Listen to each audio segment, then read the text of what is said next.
everyone, this is Shazur Sardar. I'm from Department of Tourism and Hospitality Management, University of Rajshahi, Bangladesh. I came Thailand for joining the international conference organized by Research Fora and Academics World.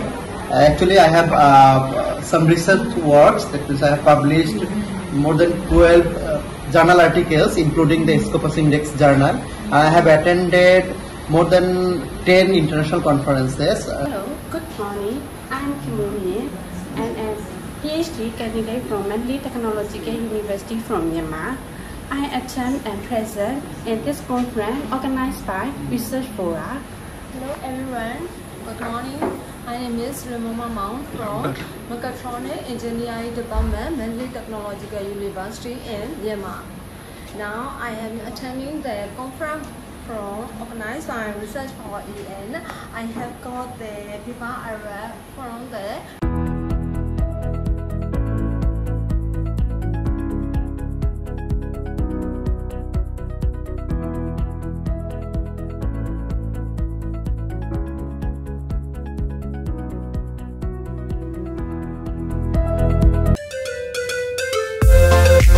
We'll be right back.